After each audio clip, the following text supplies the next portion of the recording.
So the Mallory Bros were discussing Kendrick's career after the Drake battle. They basically argued that Kendrick's next album will be one of the most important albums of his career. Right? They notice what they actually said: one of, not the most important, one of. Right? That's a huge difference. But once the clips hit Twitter, everybody started acting like they claimed Kendrick had everything to prove. That's literally not even what they said. I think his next album is one of his most important. Do you know that? Of course. I feel like you already solidified your spot with Gorillaz, and I don't rock with you niggas, man. And we said that about Drizzy, and he put it out. Kendrick, look, we said it about Cole, and Cole put it out. We said that Kendrick next project is one of his most important. It is. Because it will be the first time you putting out a project with this much hate. That's the fact that motherfuckers don't want to talk about. Like, think about it. Like, you have After the Battle, GNX, Pop Out, Super Bowl, Stadium Tour, Luther, 13 Weeks. You know what I mean? Like, Kendrick is literally sitting at the very pinnacle of the top of rap. And when you're already number one, like, your next move naturally becomes the most important move. They said the exact same thing about J. Cole. Right? They said the same thing about Drake with Iceman. Every member of the Big Three has had a follow-up project carrying massive expectations. So why is it suddenly crazy when Kendrick gets held to that same standard? All I'm saying is Drake put the album out, and we can't really say anything. Cole, we can talk about every decision he made in the beef, but when you talk about his album, he put respect back on his name with that album. I agree with what you're saying about this being Kendrick's most important album, because of the fact that regardless of what anybody thinks about this beef that you won, they showed that they did survive the wave you came in and hit the game with. Did you? You know what I mean? Can you drop an album and survive the hate that Terrell's talking about? Because out-rap these niggas lyrically, because they both put out lyrical, right. They both went crazy lyrically. Because you're not wrong when you say GNX, if that came out today, yeah, because you can't squabble up, TV off, turn the TV off. Now your when next album, niggas are rapping like they rapping. Yeah. That doesn't sound like hate. That sounds like consistency, if you ask me, right? Like, people saw a headline, they saw tweets, and they reacted. Right? Very, very few people actually even watch the discussion if you really look at it. Because if you listen, they repeatedly say, this doesn't mean Kendrick has to prove himself. That's literally the opposite of what Twitter accused Mallory Bros of saying. And if you ask me, is this his most important album? Is his next album after GNX his most important album? Yeah, if you ask me, I think it is. Not because he's in danger or anything. I just think Kendrick already has Good Kid, To Pimp a Butterfly, Damn, Mr. Morale, GNX. His legacy is already locked in. And at this point, he's on autopilot. We're literally saying if he drops his next album, he's going to win a Grammy. He's going to win one of the biggest accolades, right, in the music industry. So one bad album isn't deleting five, I wouldn't say five classics. One album is not deleting 2 to 3 classics. Like that's ridiculous. No, GNX arrived with absolutely no expectations. There was Kendrick fans saying that GNX was a mixtape. After they saw the numbers and how the album in itself was declining, even though Luther was, I think it was number 1 for 13 weeks. When they saw GNX's numbers declining, they said, oh, this is a mixtape. Oh, we're getting ready for the next album. It's like, no, this is the album. It was a surprise drop. Nobody knew it was coming. So now everything is different. You know, people expect another event, another cultural moment, another album that dominates conversations. That's why this follow-up matters. And let's be honest, Drake's Iceman changed the conversation too. We can't sit here and act like it didn't.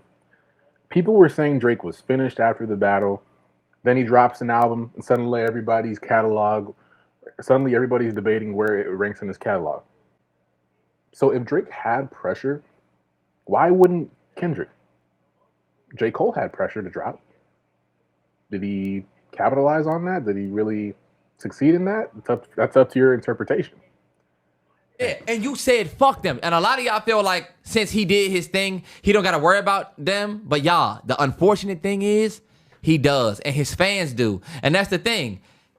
His fans can never say that he don't need to worry about them because y'all worry about them. It's the Kendrick fans that's under all the tweets where you bigging up the other two. because y'all know how y'all guy is, and I get it. But y'all also need to know that y'all guy got a very big He got a tag. question mark. He might not ever do it. You know that? He might not even put the joint out. I feel like Kendrick might say, fuck it. When I seen him at Disney World or Six Flags, where You crazy as hell. You think this motherfucker not about to pop out? First of all, y'all piss me off. Think about it. Even worse, He probably now than ever. How? He don't have I had to listen to this nigga Drake do Too Hard for the Radio. I had to listen to this nigga do all types of shit. This Terrell. nigga J. Cole coming out and saying, I don't think that Kendrick I cares. think Kendrick's pissed. I don't think Kendrick even gives a fuck. I think he won and is going to do the I won, I'm taking my ball and going home thing. Y'all going to keep shooting. And then there's another angle nobody talks about, you know, the sales, the streams, the longevity, the chart performances, right? For years, people have used numbers to criticize Drake. If Kendrick is now viewed as the face of hip hop, those same conversations are inevitably going to come his way, whether fans like it or not. You can't exclude the sales or streams argument when it suits your narrative for Kendrick. Now, if you ask me what should Kendrick talk about, I think he shouldn't really talk about Drake. Honestly, do I think he is going to address some of what Drake said? Because Iceman, there was a lot, like almost literally every song subliminally had something to do with Kendrick, or he was mentioning Kendrick in some roundabout way on every single song. So do I think he is? Maybe on a song or two. I don't think it's going to be the whole album, though. I don't think he should at all, honestly. But I think the bigger question is, where does he go creatively? Because he's a conceptual artist. For his album, where is he going to go creatively? Does he return to another To Pimp a Butterfly, Mr. Morale, deep conceptual bag? Or does he go for more of a GNX style project? I don't think a lot of people from the West Coast that I know, they're not really bumping GNX like that. Because they hear a lot of the similarities with GNX and Draco and a lot of West Coast artists, you know what I'm saying? Didn't really put a sour taste in their mouth. So they're not really listening to GNX like that. So I don't know anyone personally from Cali that listens to that. So, yeah. Remember the video. It's going to be some special tape that's going to come out with all the LA rappers, right?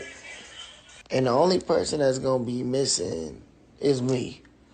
But it's going to be all the that came up under my wave, all the that I created and started. Let me guess. And then the special producer that's going to produce this tape is going to be Mustard. Also, I'm not the first one to notice. In the music video, Kendrick does this thing, this part where he zooms in on his face and he's doing this. He's rolling his eyes.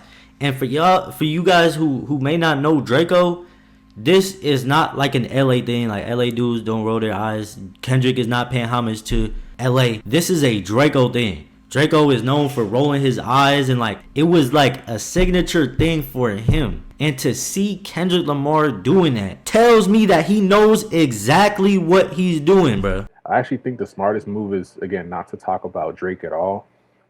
You already won. Like, you performed at the Super Bowl. You went on a massive tour. You don't really need another victory speech. Just make great music, bro.